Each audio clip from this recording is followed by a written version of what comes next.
હું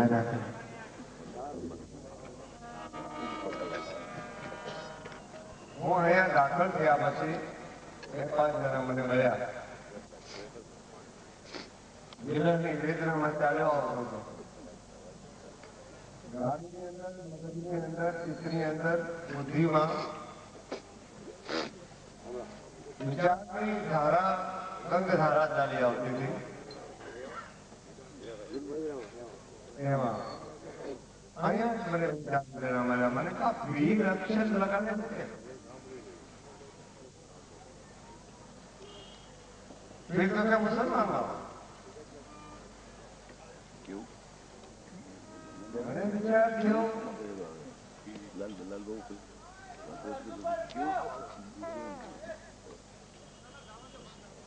તમને મેં કીધું પીરનો અર્થ સમજાવો, અત્યારે નહીં સમજાવો, પણ રાત્રિના ટાઈમમાં જો ભેળાની કૃપા હશે, રામજીની કૃપા હશે, ગુરુ મહારાજની કૃપા હશે તો જરૂર પીર જેને કહેવાય સંક્ષેપમાં રજૂઆત કરીશ. પીરનો અર્થ પારકાની પીડા હરી લીધી.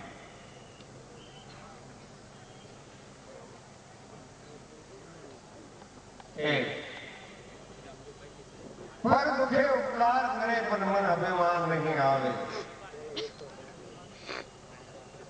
દુખડા હરી રે અને ભક્તિ માર્ગમાં પરમાત્માની નજીક લઈ જાય.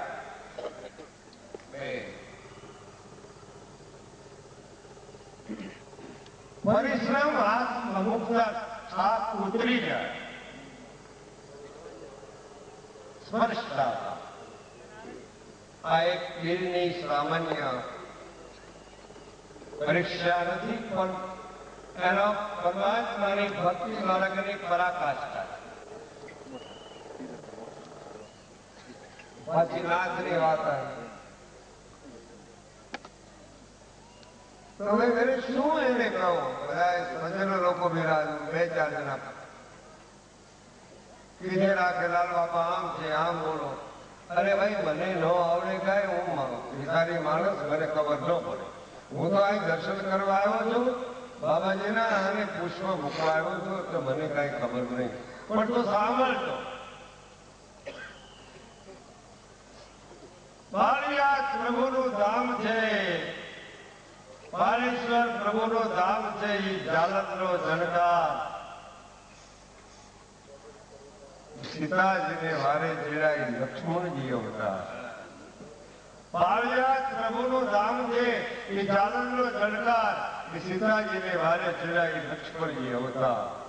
દાર વિહળ દોરું જણા, દાર વિહળ દોરું જણા, ભલક ભૂલિયા બાણ. અમારો ભાઈ વિષય જો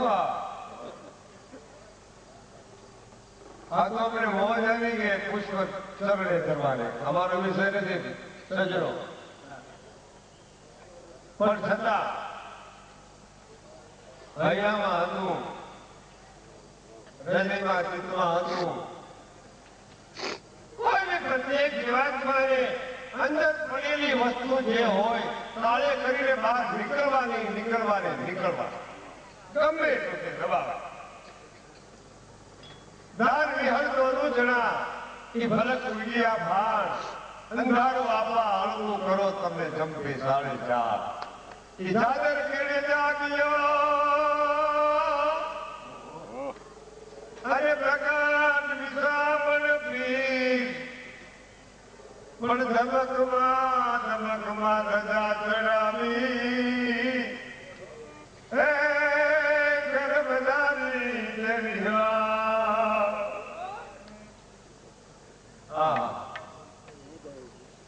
દાન મેળો થોડું જણાન ભલક ગયા. દાન મેળો, દાન મારા ચલાણામાં મેળો નાથ પાળિયાદમાં, પાળેશ્વર ગોમા નદીને તીરે પાળેશ્વર. જાદર તીરે જાગ્યા પ્રગટ વિસામણ પીર. ધમકમાં ધજા ચડાવી કર વધારી વિહળા. તો કહેવાનું મારે બુદ્ધો હું તો 2000 આ દુઆ સાથી કયો બીજે કયો એ રજૂઆત કરવા મને ભાવ કયો પ્રેમ કયો મારી નમસ્કારી કયો જે કહો તે આ મારી નમસ્કારી છે. અમારા ભીતરના ગુનાનો વાત છે. હું તો ઉનડ બાબા સાથે ખૂબ ભરેલો છું. આ મારી સાક્ષી ઉનડ બાબા સાથે ખૂબ ભરેલો મારી નાની ઉંમર. જયારે પધરામણી એમની જયારે થતી ત્યારે હું ઘણા વખત ભણ્યો હતો. ત્રિભુવનદાસજી હારે હતા. શું વાત કરું બાપા, રામાયણ વાંચે ત્યારે નાથ રામાયણ વાંચે ત્યારે રામાયણ તો કંઠસ્થ હોય. ઘણી પ્રકારની કહેવાનો મતલબ વાક્યો ખૂબ સારા લખ્યા છે. પણ અત્યારે તો બાપુના ચરણમાં પુષ્પ ધરવા આવ્યો. મારે બોલવાનો વખત લોકો મારે હાજરી આપવાની હતી વહેલી, પણ મોડી હાજરી આપવાની 12 વાગે આવ્યો એટલે પેલી હું અમારા બાપુ આગળ માફી માફી માગી લઉં. વલગુ બાપુ આગળ માફી લઉં, માફી માગી લઉં. કારણ કે હું મોડો છું. મોડું થવાનું કારણ મેં રજૂઆતો કરી દીધી કે મારેથી મોડું પણ હું ભલે કદાચ મારો મોડો ભૂગ્યો પણ મારો ચિત્રો મંડળો તો પાળી યાદમાં ખરેખર. તો હવે 2 પુષ્પની રજૂઆત લખેલા છે અક્ષરો. એ રજૂઆત મોઢાસ બાપુ અને પરેશભાઈ 2 ભજન બોલશે. તે પછી ફેરવી બોલ્યા પછી તો અમારે તો કાયદા કાનૂન. ફેરવી બોલ્યા પછી બીજા ભજન ગવાય છે. છેલ્લી ફેરવી નો વારો આવે. તેરી દીકરી ભજન ગાયા તો ફેરવી ગાય મને તો એમ કરે અરે કમાલ થઈ. મને ફેરવી નો રાગ આવવાનો.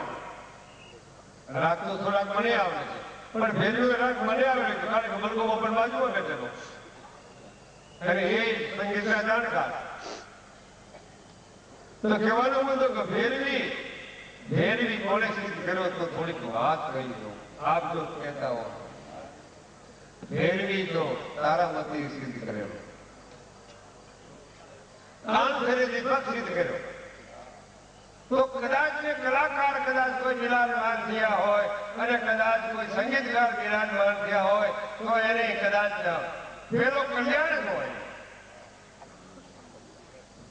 કલ્યાણ રાગ પેલો હોય. પણ મૂળ રાગ પ્રાગટ્ય પેલો કયો જોર કોને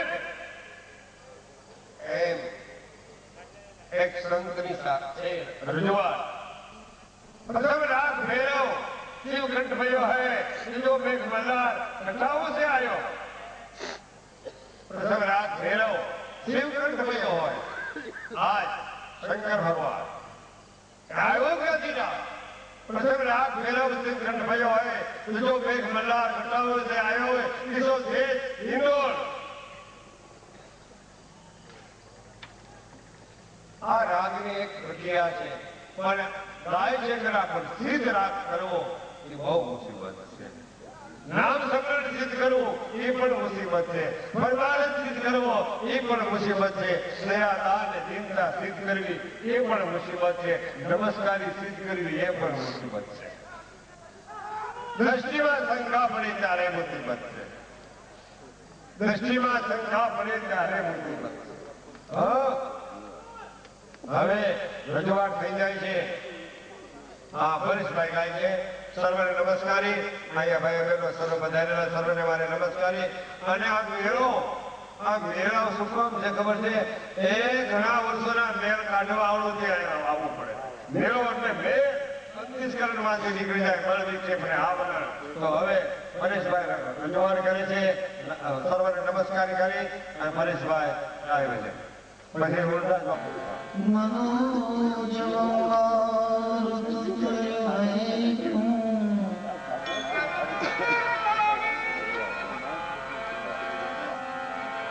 जितेन्द्रियं बुद्धे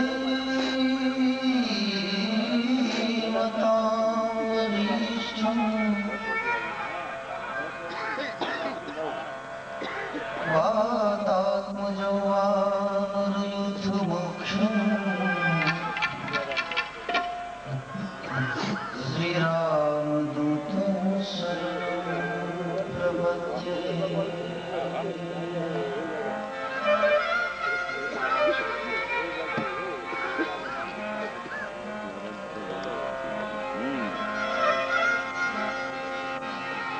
દેવળવાળો દેવ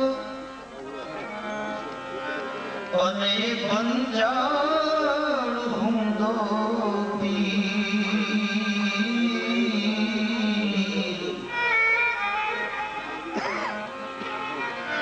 દેવળવાળો દેવ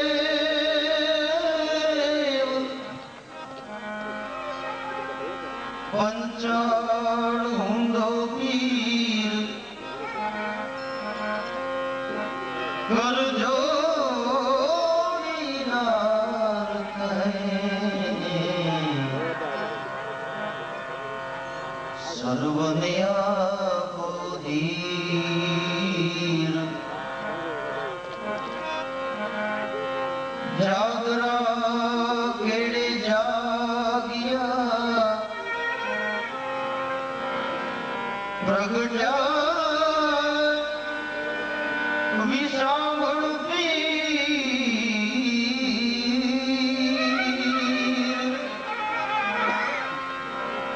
ધમકમાયને ધજા ચડાવી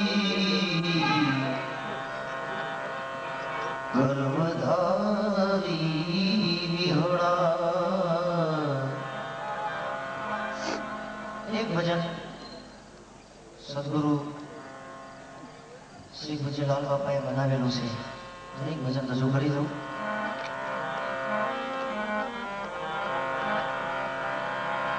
આજે રૂડો અવસર એજી આનંદ મંગળ જણાય.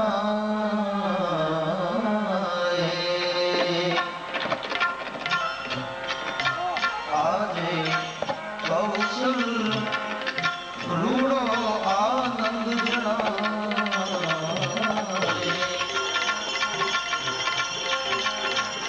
એની સુંદર શોભા ને દેખાય. એ પિરાણી પાથરી. એ પિરાણી જોને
વિડીયોગ્રાફર ફોટોગ્રાફર સિવાય કોઈ ડાયસ પર વચ્ચેના ડાયસ પર ન ચડે. પાછળ શ્રોતાઓ દર્શકોને આદરણીય જગ્યાના મહંત પૂજ્ય સૂર્યપ્રકાશજી સુરત દેવળથી પધારેલા પૂજ્ય બાપુને પુષ્પમાળા.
ભજનનો આપણે સૌએ લાભ લેવાનો છે.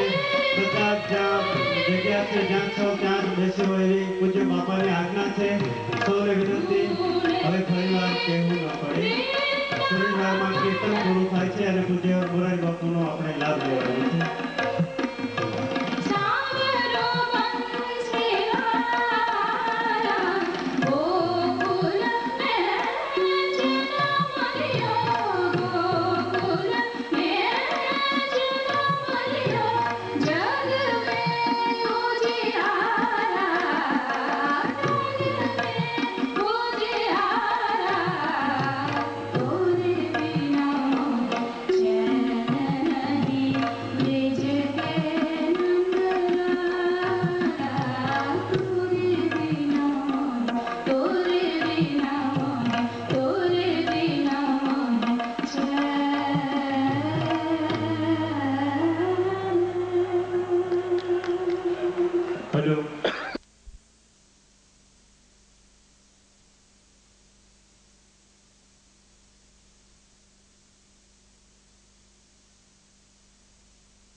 लोकाभिरामं राजीवनेत्रं रघुवंशनाथं कारुण्यरूपं करुणाकरन्तं श्रीरामचन्द्रं शरणं प्रपद्ये. मनोजवं मारुतितुल्यवेगं जितेन्द्रियं बुद्धिमतां वरिष्ठं वातात्मजं वानरयूथमुख्यं श्रीरामदूतं शरणं प्रपद्ये. श्री राम जय जय राम.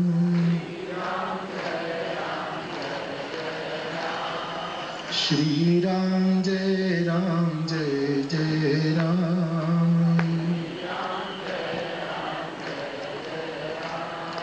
श्री राम जय जय राम.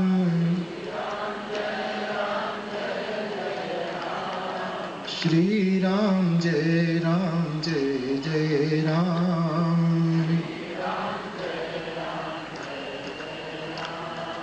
मंगल भवनय मंगलहारी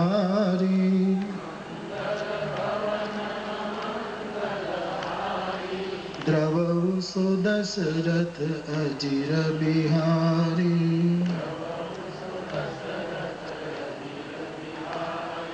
जय जय जय हनुमान गोसाई.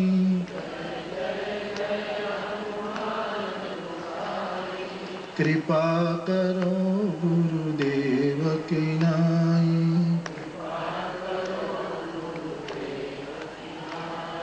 श्री राम जय जय राम.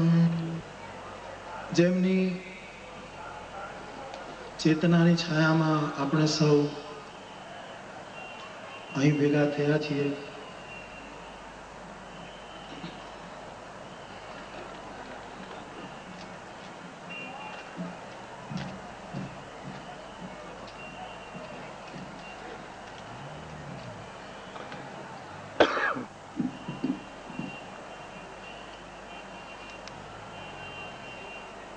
જેમની ચેતના અહીંયા ધરબાયેલી છે એવા સ્થાનના આદિ મહાપુરુષો, વર્તમાન પીઠાધીશ પૂજ્ય બાપુ અને ઉપસ્થિત મારા સૌ પૂજ્ય ચરણો, આપ સૌ ભાઈ બહેનો, રામચરિત માનસની એક ચોપાઈથી મારો ભાવ વ્યક્ત કરું. મને હમણાં પૂજ્ય બાપુ કહેતા હતા કે બાપુ આ સ્થાન આપનું જ છે અને પણ બાપુ આપ કહો ન કહો તો પણ આ સ્થાન અમારું જ છે. અને આ બધા મહાપુરુષો પોતપોતાની વ્યસ્તતા હોય, જે કઈ પરિસ્થિતિ હોય એમાંથી સમય કાઢીને જ્યાં જ્યાં હું રૂડું કાર્ય હોય ત્યાં જાય છે. હું પણ જ્યાં જ્યાં પહોંચી શકતો હું ત્યાં પહોંચતો હોઉં છું. પણ અહીંયા આવ્યો છું એનું એક બીજું કારણ છે બાપુ. આપે સૌ આ બહુ જૂની વાત સાંભળેલી છે કે એક માણસ એક નાના એવા ગામમાં ગયો, સાવ અજાણ્યો માણસ. હવે એને જમવું હતું અને 2 કલાક આરામ કરવો હતો, પણ ગામ અજાણ્યું, કોઈ સગું વાલું નહીં, કોઈ જાણીતું નહીં, ક્યાં જવું? બપોરના 12 વાગ્યા પછી એને એમ થયું કે આખા ગામમાં લગભગ એમણે આટો માર્યો, નાનું ગામ. પછી એક ગલીમાંથી પસાર થતા થતા એક ઘર જોયું અને માણસ બહુ પ્રસન્ન થયો અને સીધો આંગણામાં પ્રવેશ કરી ઘરમાં ગયો. ઘરમાં ઘરધણી નહોતા, બહેન હતા. એ બહેને અતિથિ દેવો ભવ ન્યાયે વંદન કર્યા, સ્વાગત કર્યું, પાણી આપ્યું, જમવાનો આગ્રહ કર્યો. પણ એ બહેન એનું ઓળખે નહીં કે આ કોણ છે. એને એમ થયું કે મારા તો કોઈ આ સગા નથી, પણ મારા પતિના કોઈ દૂર દૂરના સગા હોય કદાચ, જેને હું ન જાણતી હોઉં. એમ હશે તો જ આટલા અધિકારથી આવે. એટલે જમાડ્યા, 2 કલાક આરામ કર્યો ભાઈએ. ત્યાં પેલા ઘરધણી એ બહેનના પતિ આવ્યા, મહેમાનને મળ્યા. એનો પતિ એને ઓળખતો નહોતો, પણ એણે એમ માન્યું કે કદાચ મારા ઘરવાળાના કોઈ દૂર દૂરના સગા હશે. નજીકના ને તો હું ઓળખું, પણ કોઈ દૂરના હશે. એટલે એમણે પણ ખૂબ પ્રેમથી મળ્યા. પછી રસોડામાં જઈને પૂછ્યું કે મહેમાનને જમાડે, ખા, એમને આરામ કર્યો, જમ્યા બધું. પછી ધીરે રહીને પૂછ્યું કે હું ઓળખતો નથી, આ તારા દૂરના સગામાંથી કોણ છે? એટલે કે પણ હું તમારી રાહે છું કે મારા કોઈ સગા નથી, પણ તમારા કોઈ દૂરના સગામાંથી કોઈ હોય તો? કે મારાય કોઈ સગા નથી. તો કોણ છે? કે હવે જે હોય તે આપણા અતિથિ છે, પણ વિવેકથી હું જાણી લઉં. એમ કરીને ઘરધણી મહેમાનની પાસે જઈ બપોરના ચા પાણી, સાંજના ચા પાણી કરીને પછી પૂછ્યું કે વડીલ, કદાચ મને આમ સ્મરણ નથી આવતું, પણ આપણે ક્યારે મળ્યા અને આપણે આમ એમ કરીને અવિવેક ન લાગે, પેલું ન લાગે, એમ કરીને પૂછ્યું કે નામ ભૂલી ગયો છું આપનું, નામ જરાક આપનો પરિચય આપે, બહુ કૃપા કરી. એટલે કીધું ઓળખાણ આપણે કઈ નથી. તો આખા ગામમાં ફર્યો, મારે જમવું હતું, 2 કલાક આરામ કરવો હતો,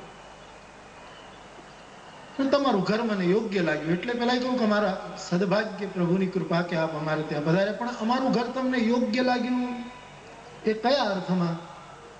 કે અહીંયા મેળ બેઠો એક જાતનો. બોલે કઈ રીતનો? કે હું જે ગામમાં રહું છું ને જે મારું ઘર છે, ત્યાં આંગણામાં એક બોરડીનું ઝાડ છે. હું આખા ગામમાં ફર્યો અને મને આ તમારા આંગણામાં બોરડીનું ઝાડ દેખાયું, એટલે હું આ બોરડીને નાતે અહીં આવ્યો છું, બાકી બીજી કાંઈ ઓળખાણ નથી. આ બાદરાયણી નાતો છે. બોરડીનો નાતો એટલે બાદરાયણી નાતે. બાપુને હું એટલું જ કહીશ, બાપુ આપની સાથે તો તમામ સંતોને, અમને બધાને જ હેત છે, પ્રેમ છે, આપના તરફ આદર છે, એટલે અહીંયા તો આવતા જ રહીએ. પણ વધારે અહીંયા આવવાનું એક આકર્ષણ એ છે બાપુ કે આ બોરડીનો નાતો છે. એક તો રામાયણનું ગાન, રામાયણના વિદ્યાર્થી તરીકે આ બધા જ અમારા પૂજ્ય ચરણોના આશીર્વાદ સાથ પાછળ પાછળ ઘૂમે છે, એટલે કરું છું. એ રામાયણ તરફ આપના પરિવારને, આપની આદિ પુરુષોથી લઈને વર્તમાન સુધી રામાયણ તરફ, રામચરિત માનસ તરફ જે આપનો અનુરાગ છે, એ રામાયણના નાતે હું વિશેષ આપના તરફ ભાવ રાખીને હું આપના આ સત્કર્મને વંદન કરું છું. કારણ કે મેં જોયું છે કે રામાયણ તરફ આપનો કેટલો પ્રેમ છે. કથાના મંચ ઉપરથી જે ચોપાઈઓ ગવાતી હોય, લગભગ બાપુ સાથોસાથ બોલતા હોય. એટલું જ નહીં, મહાસાહેબ, એમના પરિવારના અન્ય સદસ્યો, એ બધાને રામકથા તરફ આટલો બધો અનુરાગ છે. એને લીધે એક વિશેષ આનંદ થાય છે. અને તેથી રામાયણની ચોપાઈથી શરૂઆત કરું કે બાપુ, આમાં બધા જ રામચરિત માનસના વિદ્વાન મહાપુરુષો બેઠા છે, બધા જ આ ચોપાઈથી પરિચિત છે. 2-3 જગ્યાએ આ ચોપાઈનો મેં ઉપયોગ કર્યો છે.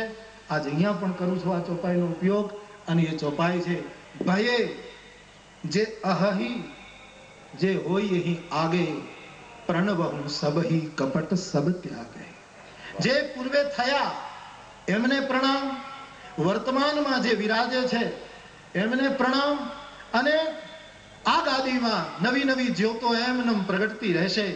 આ સ્થાનને દીપાવનારું, આ સ્થાનને ઉજ્જવળ કરનાર આ જે ગાદી છે, આ સેવાની જ્યોત છે, એ સેવાની જ્યોતને ચાલુ રાખનાર ભવિષ્યમાં જે જે હશે એને પણ તુલસીદાસજીના શબ્દોમાં ભયે જે અહહી જે હોય અહીં આગે પ્રણવમ સબહી કપટ સબ ત્યાગે, એ ત્રણેયને અમારે એક કથા છે કે ભગવાન શંકર નીકળ્યા અને નંદી ઉપર પાર્વતી બંને બેઠેલા, અને કોઈ વિરામ જગ્યામાંથી નીકળે છે ને એક ટીંબો સાવ નિર્જન, દુર્વા અંકુર તણખલું કાંઈ નહીં, કીટ ભ્રંગ પતંગ કોઈ બિલકુલ નિર્જન એક ટીંબો હતો. અને ઓચિંતા ભગવાન શિવ નંદી ઉપરથી નીચે ઉતરી અને એ ટીંબાને દૂરથી પ્રણામ કર્યા. દક્ષ સુતા સતીના મનમાં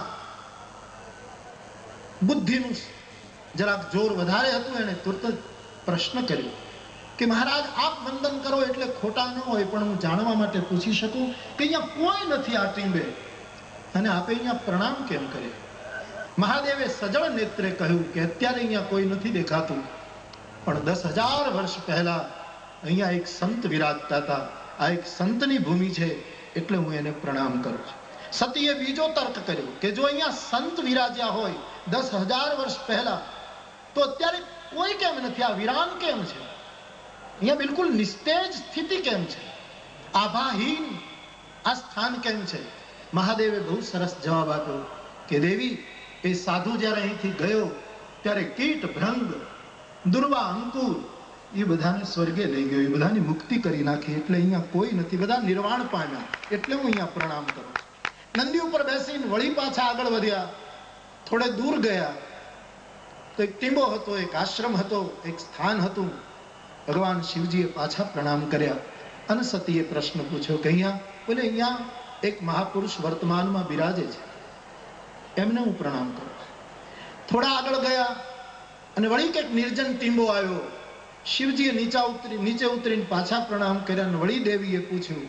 ત્યારે શિવજીએ કહ્યું કે અહીંયા 10,000 વર્ષ પછી પાછો કોઈ એક સંત આવવાનો છે, તે ભયે જે અહહી જે હોય અહીં આગે પ્રણવમ સબહી કપટ સબ ત્યાગે.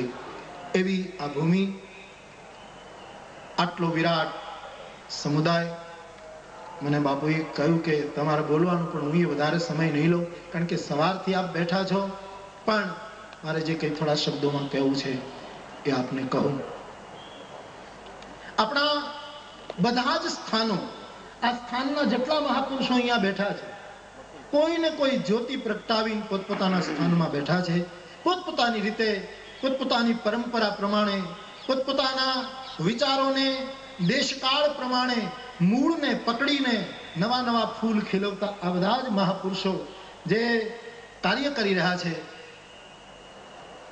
એ બધા જ અહીંયા ઉપસ્થિત છે આ એક મહાન ભૂમિ ઉપર. ત્યારે હું એટલું જ કહેવા માંગુ છું કે આવા સ્થાનો તરફ, આવા મહાન સ્થાનોની પૂજની ગાદીઓ તરફ, એના ઉપર વિરાજમાન આપણા પૂજ્ય મહાપુરુષો તરફ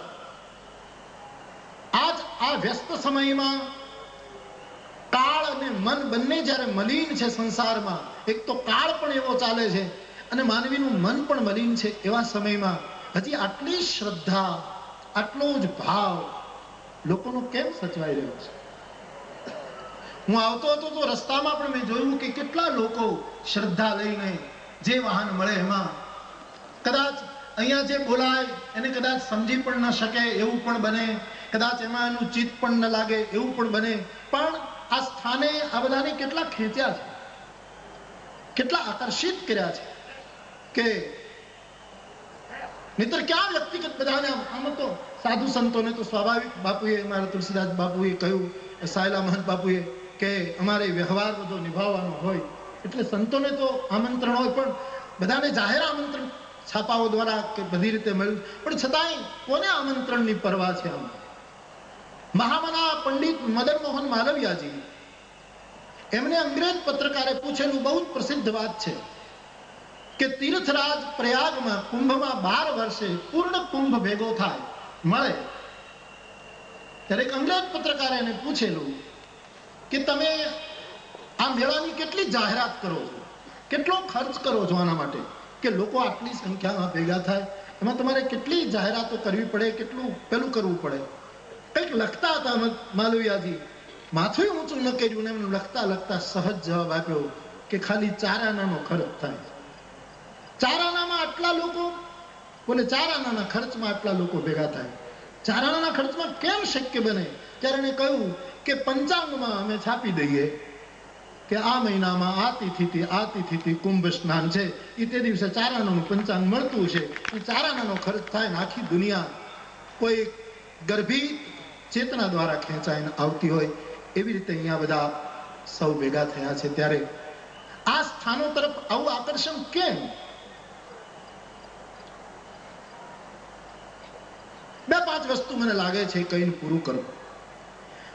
આપણા બધા સ્થાનો, આમ તો ગાદી છે, ગાદી ઉપર વિરાજમાન આ બધા જ મહાપુરુષો આપણા પૂજ્ય છે, પરંતુ એ મહાપુરુષો જે બેઠા છે એમ હું જ્યાં સુધી સમજી શક્યો છું ત્યાં સુધી એને જે હતા, જે છે અને ભવિષ્યમાં જે આવશે એ બધા પોતાની જાતને ગાદીપતિ નથી માનતા, પણ આ જનતા અને લોકોના સેવક માને છે. અમે આ સમાજના પૂજારી છીએ, આ સમાજના સેવક, અને આ ભાવ જ આપણને ટકાવી રાખશે એવું મને એમ લાગે છે. અમારે બાપુ સાહેબ બાપુ બોલતા હતા, કોઈ મહંત બાપુ કોઈ મહાપુરુષ બોલે ત્યારે એના શબ્દોમાં કંઈક જુદા અર્થો હોય તો જ બોલે, આપણને ન સમજાય, આપણને કંઈક જુદું દેખાય, પણ એની પાછળ કંઈક બીજો ઈશારો. બાપુએ કીધું કે પાળિયાદ બાપુ, અમારા જામનગર બાપુ અને ચરાળા બાપુ,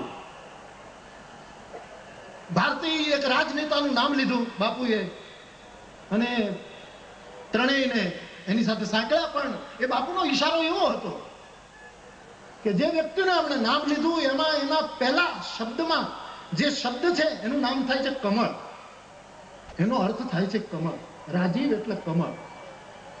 અને ગાંધી એટલે બીજી કોઈ પેઢીની વાત નથી કરી, જેને 125 વર્ષ થયા ગાંધીને, પોરબંદરનો જે ગાંધી, એની સેવા, ગાંધી બાપુની સેવા, એનું સમર્પણ, અને એ કરતા કરતા એ કમળની જેવા જે અસંગ રહી શકે એવા આ ત્રણેય મહાપુરુષો સમર્પણ કરે, સેવા કરે, ગાંધીજી જેવી સેવા, સાબરમતીના સંત જેવી સેવા, નાનામાં નાના માણસ સુધી પહોંચ. હમણાં કહેતા હતા કેટલી જગ્યાઓ લઈને બેઠા છે. હું ક્યારેક ક્યારેક પૂછું કે બાપુ આ બધું કેમ પહોંચાય? હમણાં 400 કંઈક લગ્ન માંડ્યા છે, આ બધું કેમ કરી શકે? પણ કેટલી સંસ્થાઓ, સાયલાબા, આ બધા જ સંતો, કોના નામ દઉં, ચલાળા સંસ્થા, આ સંસ્થા, આ બધી જ સંસ્થાઓ, આ બધા મહાપુરુષ. હા, મને તો અહીંયા કથા જેવું લાગે છે કે 9 દિવસ બેસી જવા જેવું છે, એવું બધું જાણવું છે. પણ મારો કહેવાનો અર્થ, સેવા કરે છે ગાંધીની જેવી, સમર્પણ ગાંધીની જેવું, અને છતાંય રાજીવની જેમ અસંગ, કમલની જેવી નિર્લેપ કે અમે સેવકો છીએ. મહાપુરુષની વાતની પાછળ અર્થો સમાયેલા હોય. અમારા કથાકારો માટે પણ સરસ કીધું કે કથાકારો ફૂટ્યા એમ નથી, એનો સંકેત હતો, એની પાછળ એક ઈશારો હતો કે આ સમયની માંગ છે, એટલે કથાકારો નીકળી લોકોને પ્રેરણા આપવા માટે નવા મહાપુરુષો, નવા વક્તાઓ આવી અને સમાજને એવા એના તરફથી આશીર્વાદ પ્રાપ્ત થયા છે. અને છતાંય બાપુએ કીધું કે આમ અડો અને ટોપું પડી જાય, એ જે વાત કરી એની પાછળ હું એટલું સમજ્યો છું બાપુ કે એમ કહે છે કે આવું સ્થાન મળે, કથાનું સ્થાન મળે, જેટલા મહાપુરુષો કથાનું ગાન કરે છે એ પાછા એટલા વિનમ્ર છે કે જ્યાં કોઈને ભાળે તેનું માથું ઝૂકી જાય, એનું મસ્તક, એનું ટોપું એનું ઝૂકી જાય. આવા સંદર્ભમાં એમના વચનામૃતના આશીર્વાદ હતા. મારો કહેવાનો અર્થ એ છે કે આ બધા જ મહાપુરુષો તરફ આપણે ખેંચાઈએ છીએ એનું કારણ છે ગાદીપતિ હોવા છતાં એ સેવક છે. સૌ અનન્ય જાકે અસી મતિન ટરે હનુમંત, મેં સેવક સચરાચર રૂપ રાશિ ભગવંત. અનન્યતાની જે પરિભાષા રામચરિતમાનસે કરી એમાં સેવક કોણ? આખું જગત જેને મન સ્વામી છે અને પોતે આખા જગતનો સેવક છે, એને દુનિયા પૂજે છે. આ બધી જ જગ્યાના મહાપુરુષો આમ તો આપણા બધાના પૂજ્ય છે. આપણે એની સાથે બેસવું કેમ એ પણ એક થોડોક વિચાર થાય. ખાસ કરીને હું તો એક ગૃહસ્થ માણસ, આપણે એમ થાય કે તો એમનો આદર કે આપણને બેસાડે બધાને, પણ એમની વિનમ્રતા, એનું સેવક પણ જે છે એ આ બધાને ખેંચે. 4-5 વસ્તુ સેવાના ક્ષેત્રમાં જેની પાસે હોય એ માણસ, એની પરંપરા નહીં હોય તો એ પૂજાશે, એ માણસનો યુનિફોર્મ નહીં હોય તો પણ પૂજાશે, એ માણસને કોઈ ટીમો નહીં હોય તો પણ પૂજાશે, એ માણસ કોઈ પણ જાતિ કે વર્ણનો હશે તો પણ પૂજાશે, કોઈ પણ સંપ્રદાયનો હશે તો પૂજાશે. જે આ ગાદીઓએ કરી બતાવ્યું એવી 5-6 વસ્તુ જો આપણામાં હશે તો લોકો એને પૂજશે. પહેલું તો એ કે આટલી શ્રદ્ધા લોકોની એ સ્થાન તરફ અને વર્તમાન મહાપુરુષો તરફ, છતાંય એ પોતાને સેવક માને છે કે અમે સેવક છીએ. આ જનતા, આ લોકો, આ સમાજ, એની સેવા માટે અમારી નિયુક્તિ છે. એ પરંપરામાં અમને બેસાડ્યા છે. આ એક મોટામાં મોટો સદગુણ આ મહાપુરુષોનો કે પોતાની, આપણે જ્યારે જ્યારે આ બધા સંતોને જોઈએ, મેં તો અનુભવ્યું છે એટલે કે જ્યારે જ્યારે જોઈએ ત્યારે કેટલું મોટું કામ, કેટલી મોટી વ્યવસ્થા, કેટલી પ્રવૃત્તિ, છતાંય જ્યારે મળતા હોય ત્યારે એક સેવક ભાવથી, એક સાધુ ભાવથી મળતા હોય. આ વસ્તુ આપણને ખેંચે છે. બીજું, કેવલ અમુક સમાજની સેવા માણસ કરશે તો પણ માણસનું સ્થાન અને વ્યક્તિ સમાજને ખેંચી નહીં શકે.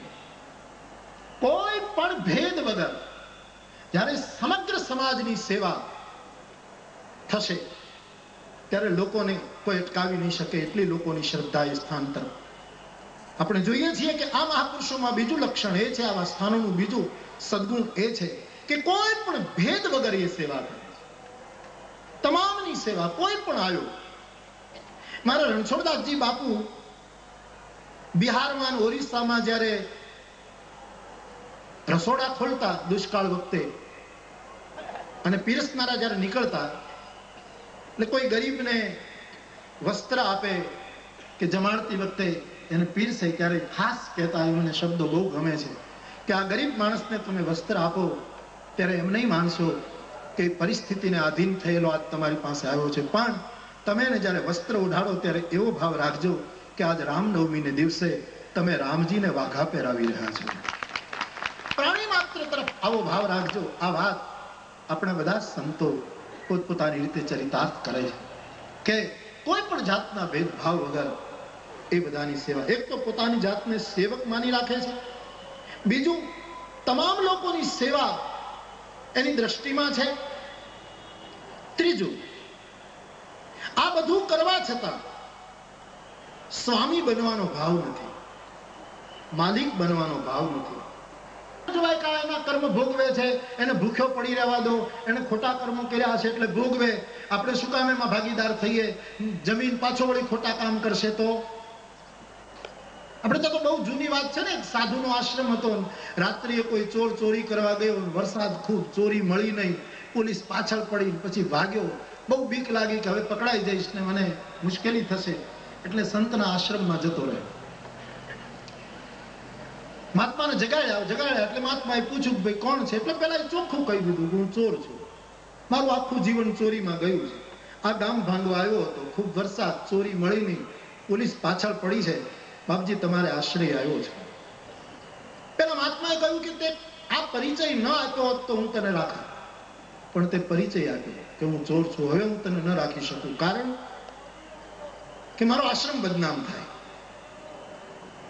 પેલું બહુ કરગરાટ કરે કે નહીં બાપજી મેં ન કીધું હોત તો તમે રાખત ના, નિખાલસતાથી કહી દીધું તમે કાઢી મૂકો, અત્યારે હું ક્યાં જાઉં? મહાત્માએ એને ધક્કો માર્યો કે હું તને ન રાખી શકું, તું ચોર છે. એમ જ્યાં ધક્કો માર્યો, વાર્તા છે, દંતકથા છે, એમ કહે છે કે આકાશમાંથી કઈ અવાજ આવ્યો કે હે મહાત્મા એ ચોર છે, એની તો તને અત્યારે ખબર પડી, પણ મને તો એ જન્મો ત્યારથી ખબર છે, અને છતાંય મેં આ ધરતી ઉપર એને સ્થાન આપ્યું છે. અત્યારે ભયભીત છે, આશ્રિત છે, શરણાગત છે, એને તું સુધારજે. એમ કરીને એને સમજાવે છે એક કોઈ અજ્ઞાત અવાજ દ્વારા. મારે કેવું છે કે કોઈ ભૂખ્યો માણસ આપણે ત્યાં આવે, એની ભૂખ જ એની પાત્રતા છે, અને એ વખતે પાત્ર ન જોવાય.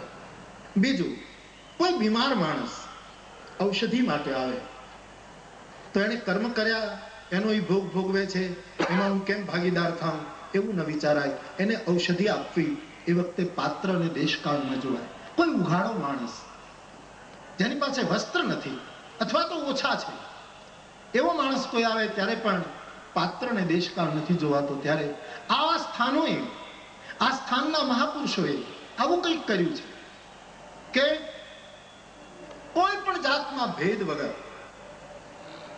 એ બધાની સેવા કરતા રહ્યા.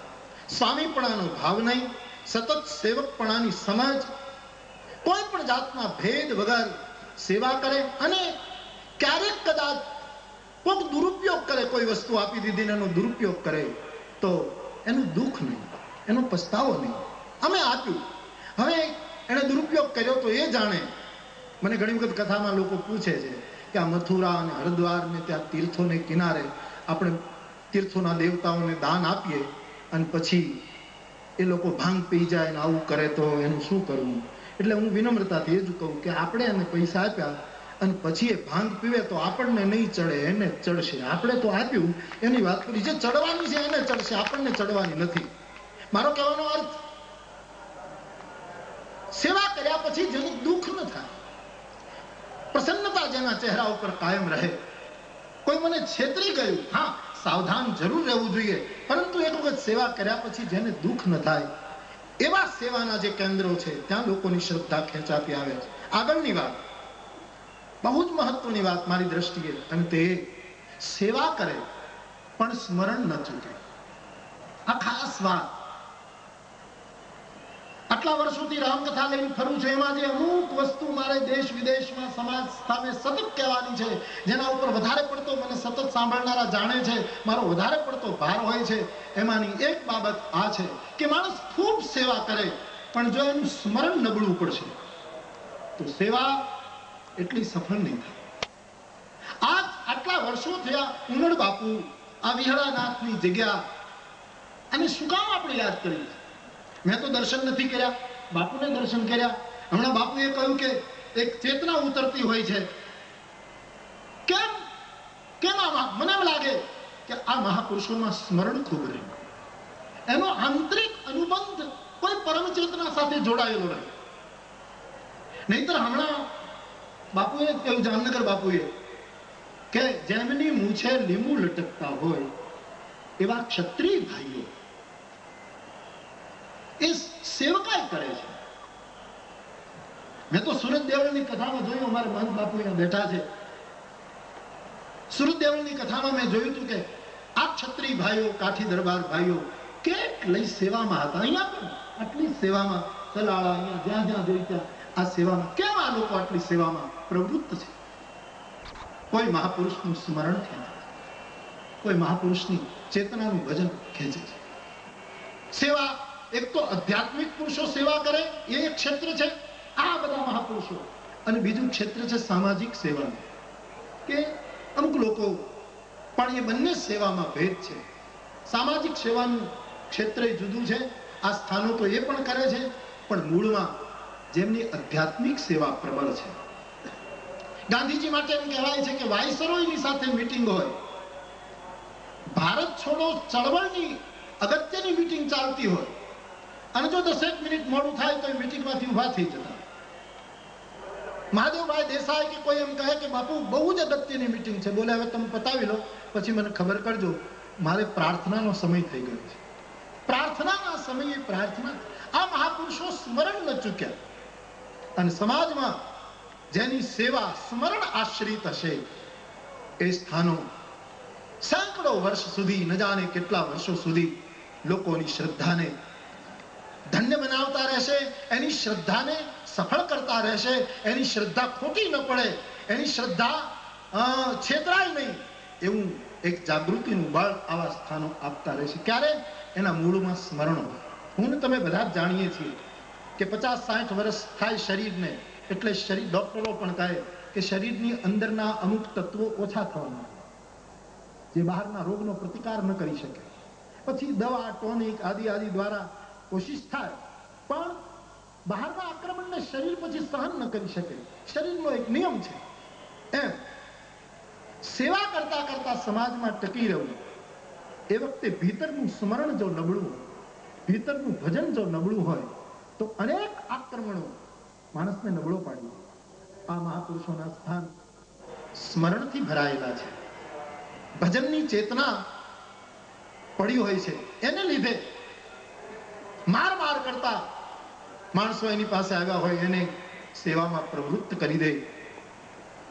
જુદી જુદી શક્તિ જુદા જુદા ક્ષેત્રમાં જેની જતી રહી હોય એને વાળીને જેમ સારો પાણતીયો પાવડો મારે અને આ ક્યારામાંથી પાણી બીજા ક્યારામાં વાળી નાખે, એમ એની આખી ચેતનાને, એની આખી એની ઉર્જાને એક સત્કર્મ તરફ વાળી દે.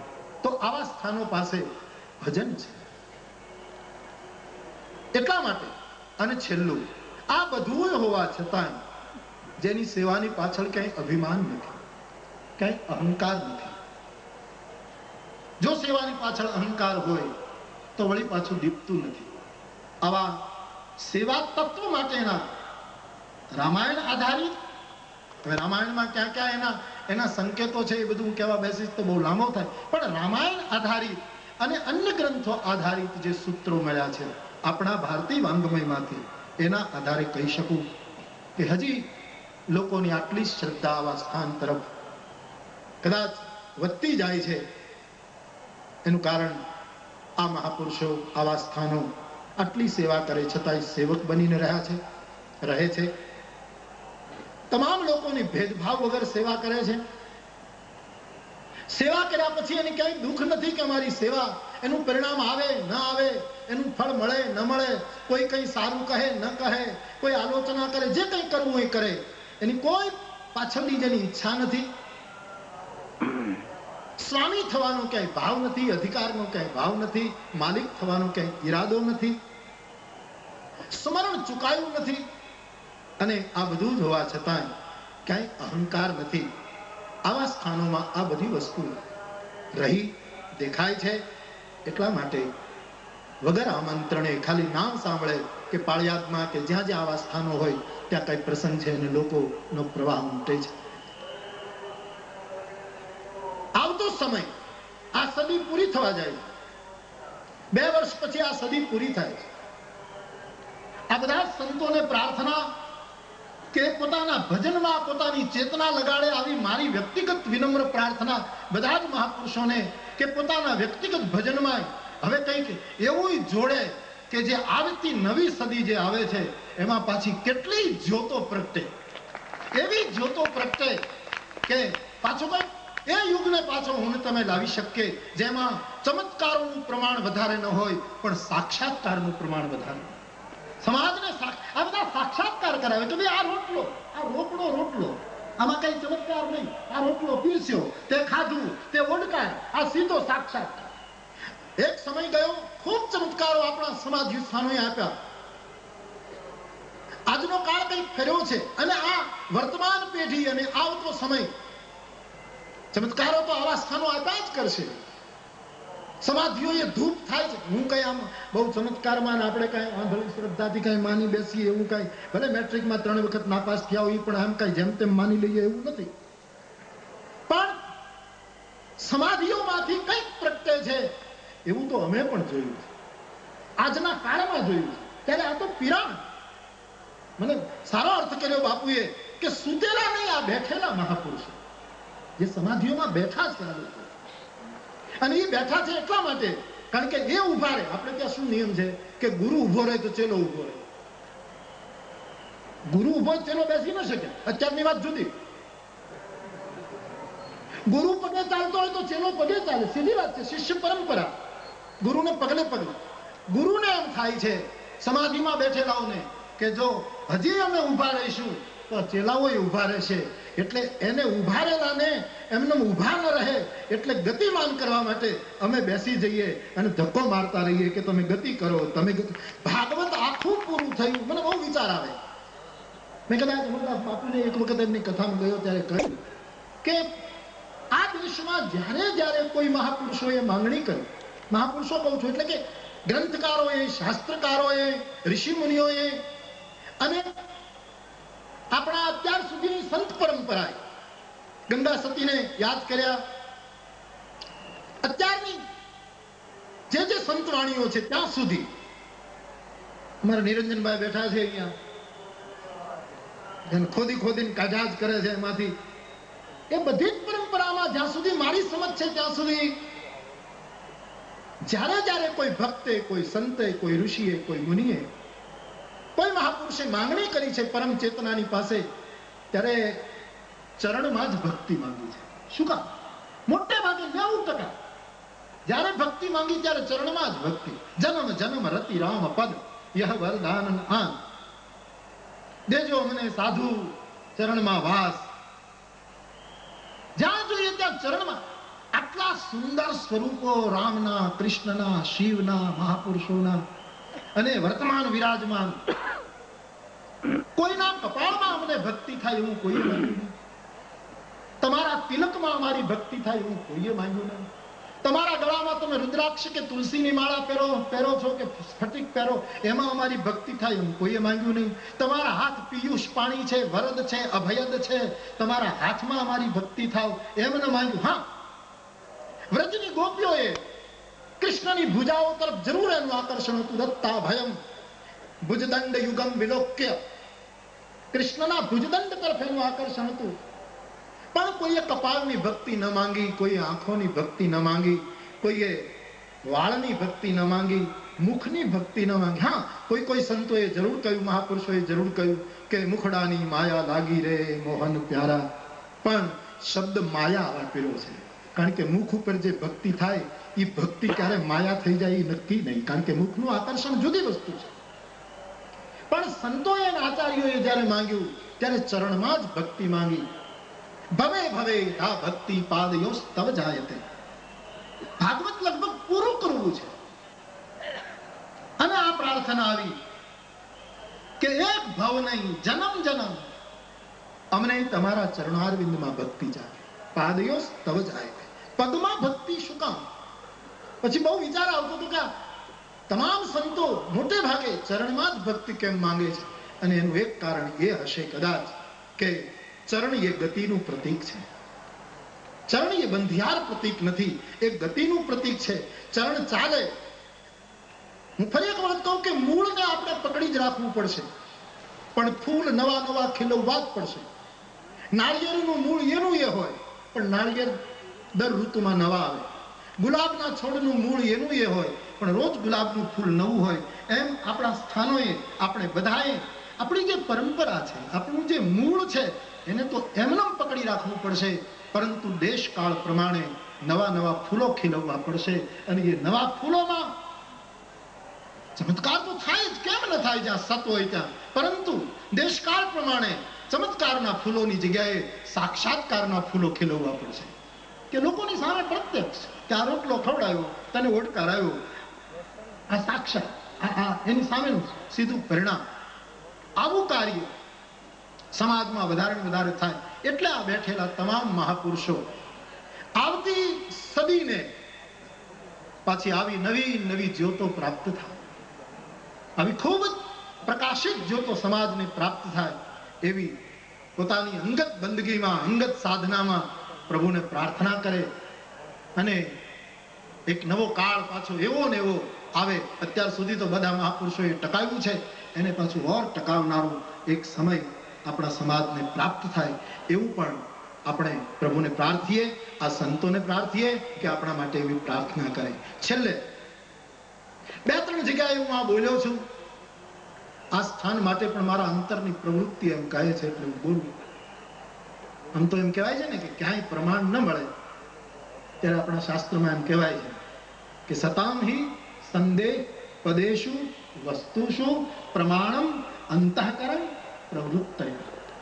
જ્યારે કોઈ જગ્યાએથી પ્રમાણ ન મળે ત્યારે સાધુના અંતઃકરણની પ્રવૃત્તિ પ્રમાણ માનવામાં. ઐતિહાસિક પ્રમાણ ન મળે, ભૌગોલિક પ્રમાણ ન મળે, કોઈ વાવડ ન હોય કે આવું થશે, ક્યાંય આમ આશા ન હોય કે આવું થશે, કોઈ પ્રમાણ કોઈ જગ્યાએ પ્રાપ્ત ન થાય, ત્યારે આપણા આચાર્યોએ કહ્યું કે સાધુના હૃદયનું જે પ્રવૃત્તિ, અંતઃકરણની પ્રવૃત્તિ જે છે એને પ્રમાણ માનવામાં આવે. એ પ્રમાણે જે વાત રજૂ, એવું કંઈક અંતઃકરણની પ્રવૃત્તિ કહે છે. એટલે બાપુ, આપને ન પણ ગમે, સીધી વાત છે. પરંતુ મેં 2-3 જગ્યાએ જ્યાં મને લાગ્યું ત્યાં કહ્યું છું. અહીંયા પણ આ જોઈને એમ લાગે છે કે ખેતર બહુ સારું હોય પણ જો બિયારણ નબળું હોય તો સારો પાક ન પાકે. ખેતર સારું હોય ને બિયારણ બરાબર હોય પણ યોગ્ય સમયે પાણી ન પવાયું હોય, સિંચાઈ બરાબર ન થાય તો મબલક પાક ન પાકે. ખેતર બરાબર હોય, બિયારણ બરાબર હોય, સિંચાઈ સમયસર થઈ હોય પણ સારું ખાતર ન પડ્યું હોય તો જેટલા પ્રમાણમાં આપણે પાક મેળવવો હોય એટલા પ્રમાણમાં આપણે નથી મેળવી શકતા. ખાતર પણ બરાબર હોય, ખેતર બરાબર, બિયારણ બરાબર, પાણી બરાબર, ખાતર બરાબર, પણ જો એ ખેતરને બરાબર વાડ ન હોય તો રખડું માલઢોર ચરી જાય અને આખી ખેતી નકામી કરે. માની લો વાડે બરાબર હોય પરંતુ ઉપરથી તીડ આવે એનું શું, ઉપરથી આક્રમણ થાય એનું શું? એ વખતે માછડા ઉપર બેઠેલો કોઈ રખોપિયો એ બરાબર હોય અને ઉપરથી આવતા વિઘ્નોને જો હટાવે તો એ મબલક પાક પાકે. પાળિયાદ આ પીરનું સ્થાન એટલે ક્ષેત્ર તો બહુ ભારે છે. ખેતર માટે તો કંઈ કહેવાનું નથી. બહુ જ ફળદ્રુપ ક્ષેત્ર છે, બહુ મજબૂત ધરતી છે. એ તો સિદ્ધ, એમાં કઈ ખોટા વખાણ નથી, હકીકત બધા જુએ છે. ક્ષેત્ર બહુ જ રૂડું.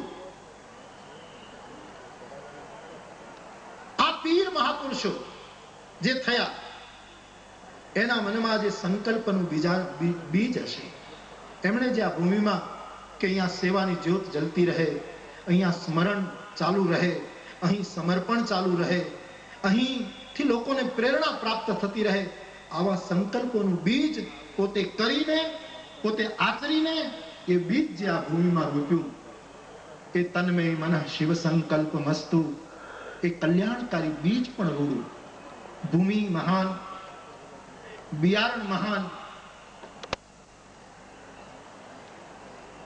એ મહાપુરુષોની આંખમાંથી આંસુ પડ્યા હશે. વર્તમાન પીઠા બાપુ જે ગાદી પર બિરાજે છે, બાપુ એ પણ ક્યારેક એકલા બેઠતા હશે એમ મને લાગે છે. આપણને એકાંતનો એવી રીતે ક્યાં આપણે મળ્યા હોય, પણ રામાયણ ઉપરનો એમનો પ્રેમ, સાધુ સંત તરફ ઉપરનો પ્રેમ, બાપુએ 5 ગુણો બતાવ્યા કે આટલી વસ્તુ ઉપરથી માણસની મહાનતા પરખાય, એવા એના ગુણો ઉપરથી એમ લાગે કે ક્યારેક એકલા બેઠા હશે ત્યારે એની આંખમાંથી આંસુડા પીડ્યા હશે કે આ મહાપુરુષોએ આ ક્ષેત્રમાં કલ્યાણના બીજો વાવ્યા અને એ યાદ કરી એની આંખો ભીંજાઈ હશે, એની આંખમાંથી આંસુડા પીડ્યા હશે. એણે આ ખેતીનું સિંચન કર્યું છે. એ પ્રેમ જળ, એ ભક્તિ જળ, એ ભાવના જળે સિંચાઈ કરી. ખાતર હું હંમેશા કહેવા કરું, ખાતર એટલે સેવકો જે આમાં દાન આપે, સમર્પણ કરે, સેવા આપે, એ બધું ખાતર છે. ખાતરથી વધારે નથી કઈ. જે કઈ આપે છે, હમણાં સન્માન કરવામાં આવ્યું, જે મહાપુરુષો, જે વડીલો, જે સમૃદ્ધ માણસો આવી અને નતમસ્તકે અહીંયા જે સેવા આપે છે એ ખાતર નાખે છે. પોતાનો રૂડો પૈસો આવા સેવા યજ્ઞમાં વાપરે છે, એ બધું ખાતર છે. અને મારી દ્રષ્ટિએ સારા કાર્યમાં વપરાય એ બધું દેશી ખાતર છે. વિલાયતી ખાતર આમાં ન વપરાય. આમાં જે વપરાતો હોય દેશી પૈસો જ વપરાય, એ સારું. મને ઘણા એમ કહે કે બધા માણસો મોટા સત્કર્મ કરે કે એમાં 2 નંબરનો પૈસો. મેં કીધું નહીં, જેટલું સારા કામમાં વપરાય એ જ 1 નંબરનું, બાકીનું બધું જ 2 નંબરનું હોય. આમાં બીજો નંબર આવી શકે નહીં. એટલે જે મહાપુરુષોએ આમાં સેવા આપી એ રૂડું ખાતર છે, દેશી ખાતર છે. એ ખાતર અમરા બાપુ આ પરંપરાની મર્યાદા, એના જે આદર્શો, એની જે રીતભાત, મને બાપુએ કીધું કે મૂર્તિ પ્રતિષ્ઠા કરવી છે, તમે ક્યાંક રામાયણમાંથી ચોપાઈ ગોતી આપો ને, કે ચોપાઈ મારે જોઈએ છે. એટલે મેં કીધું તમારું કુળ તો સૂર્ય કુળ છે. હું આમ ઘણી વખત દરબાર ડાયરોને ક્યારેક ઘા કરું છું. મને ઘણા એમ કહે બાપુ તમે આવું ક્યારેક સુરત દેવળમાં હું ઘણા ઘા કરતો હતો.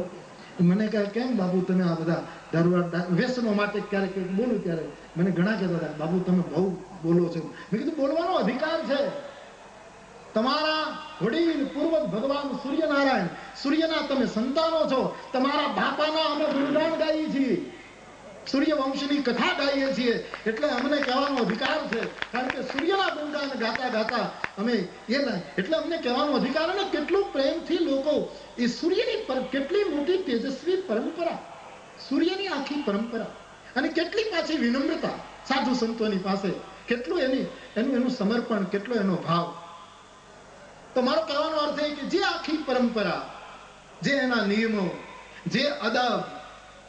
તો મને કહેતા હતા કંઈક ચોપાઈ, આમ તો પોતે રામાયણના અભ્યાસી છે, પણ આદર આપીને એમ કહેતા હતા કે કોઈ, ત્યારે મેં કદાચ હું ન ભૂલતો હું તો મેં આ ચોપાઈ કીધી હતી બાપુ, રઘુવંશી કર સહજ સ્વભાવ, મન કુપંત પગ ધરે ગાવું. આ ચોપાઈ જે મહાપુરુષોએ ચરિતાર્થ કરી, એવી જે આ પરંપરા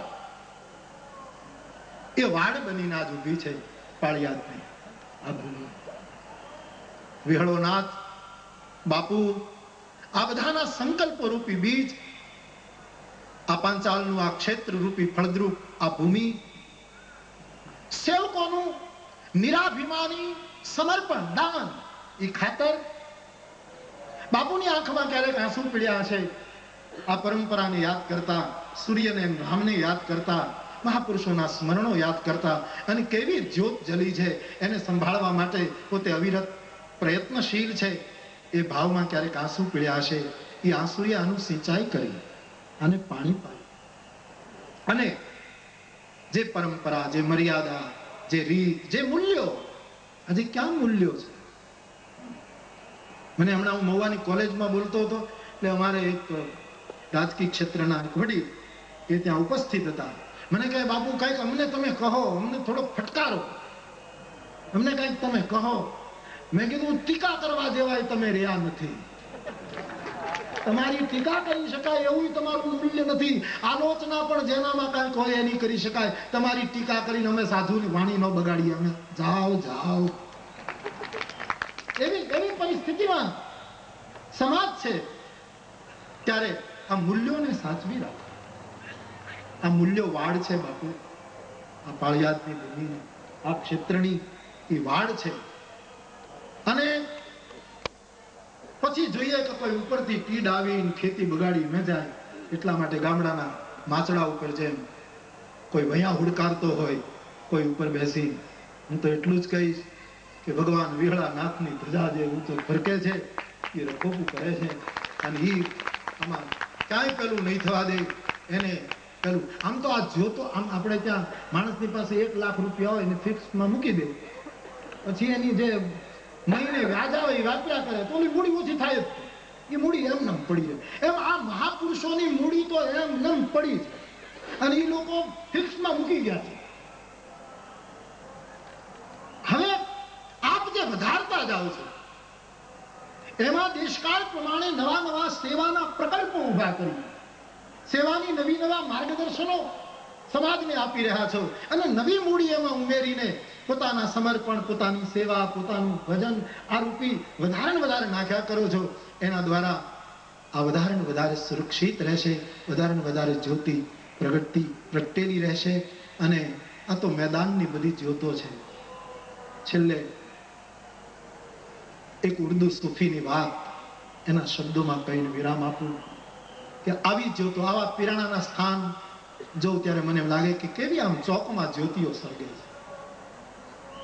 અને એમ જ કહે કે જેને પોતાનો દીવો પ્રગટાવવો હોય આવી પ્રગટાવી જાય. અમારું કઈ ઓછું નહીં થાય અને તમારી પાસે કાંઈ નથી અને બધું જ મળી જાય. આના ઉપરથી જ કદાચ ઉપનિષદને યાદ આવ્યું હશે, પૂર્ણમદ પૂર્ણમિદમ પૂર્ણાત પૂર્ણમુદચ્યતે. એક દીવો પૂર્ણ સળગતો હોય અને બીજો સાવ બુજાયેલો, અહીંયા કાંઈ નથી, અહીંયા પૂરેપૂરું છે, પણ જો એની આશ્રય, એની છાયામાં બુજાયેલો દીપ જાય તો નક્કી થયેલા અંતરે રહે ત્યાં પેલી જ્યોત છલાંગ મારી અને બુજાયેલી મીણબત્તીને જેમ પ્રગટાવી દે. અહીંથી આખો પ્રકાશ ત્યાં ગયો, છતાંય મૂળમાં કાંઈ ઓછું થયું નહીં, અને જ્યાં નહોતું ત્યાં પૂરેપૂરું મળી ગયું. પૂર્ણમાંથી પૂર્ણ જાય અને છતાંય પૂર્ણ જ વધે. આવી જે ઋષિઓની વાત હતી એ જે આવી જ્યોતો પૂરી પાડે છે કે हम फकीरों से जो चाहे वो दुआ ले जाए फिर खुदा जाने भवा जाने किधर ले जाए। સંતો મહાપુરુષો એ તો જીવતી જ્યોતો છે, જેનો દીવો ઉલાઈ ગયેલો હોય, જેની ઈચ્છા હોય એ સેવા, સમર્પણ અને સ્મરણ 3 પ્રકારની જ્યોતોને પ્રગટ કરી જાય.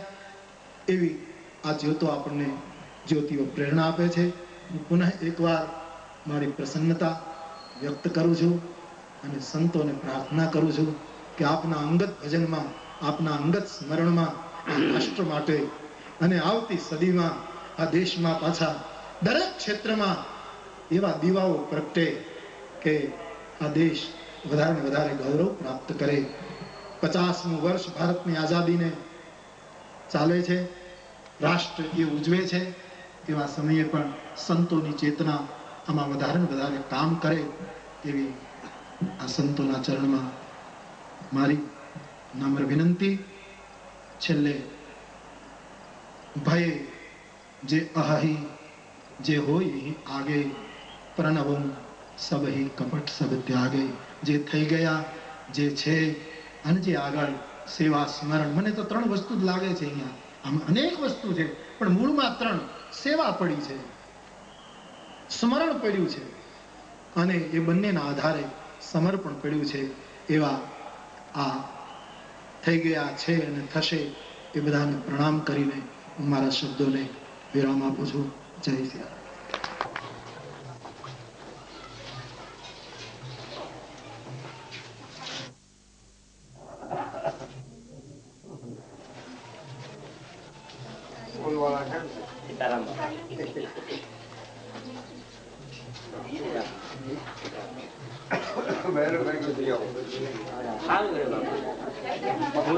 બાપાના આપતી એટલે તો હા યોગી ને લાવો આશીર્વાદ આપે બાપા. બરાબર ને બાપા?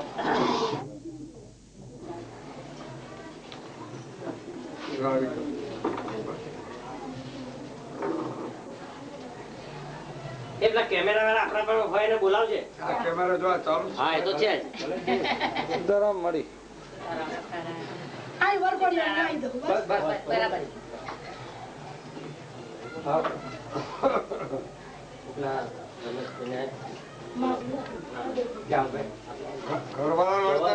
ઘરને સાફ કરે એમ કરવા.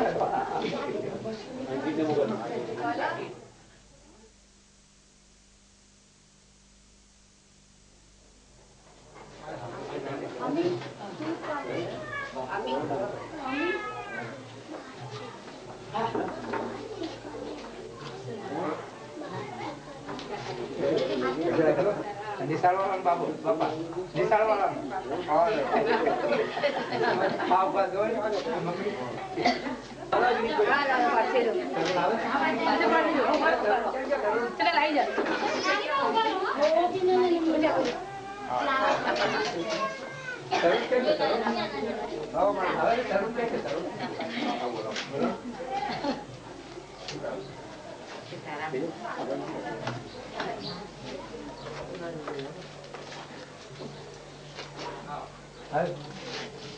ચાલો છોકરા પેલા તમે 2 પગે લાગો. નાખી મહારાજા આવી જાય.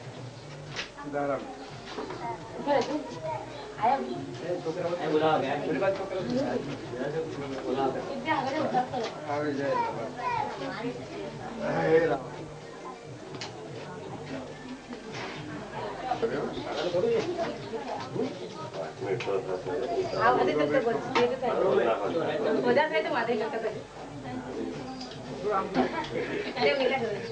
ઘણા લગ્ન થાય ને એવું હોય ને અત્યારે ઘરે ગામડામાં ગરીબ માણસ હોય છે એને કઈ અમુક થોડું ફોટો લે બરાબર.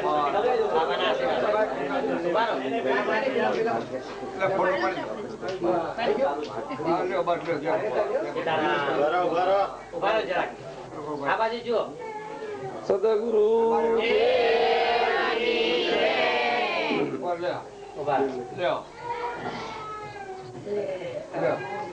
દીકરી લડાઈ રેવાઈને બોલો.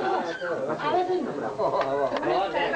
થઈ ગયું સાહેબ આવે ના આટલું હજી બોલું. સદગુરુ સંપલ કે તમને કીધું આવશી બાબા કે ના અમે તમે ના ચલાવો ઝૂંપડીઓ વધારે બાપા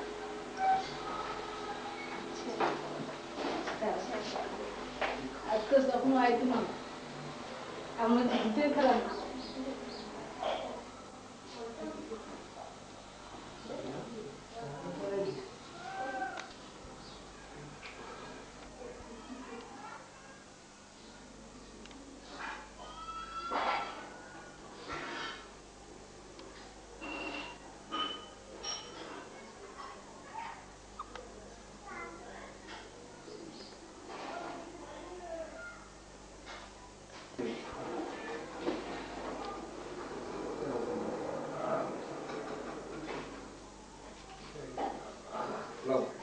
તમે બેસો ભાઈ હા એ લાવો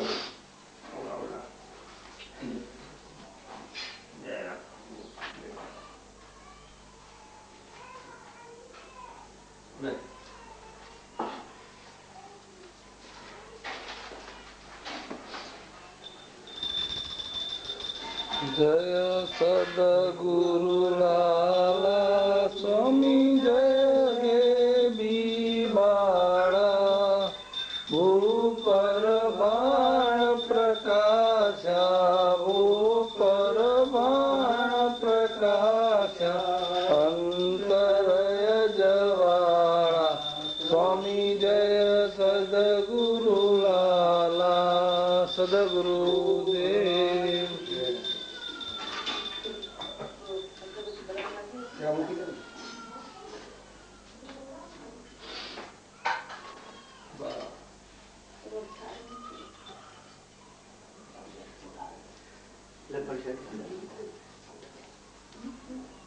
બીજું કઈ લેવાનું નથી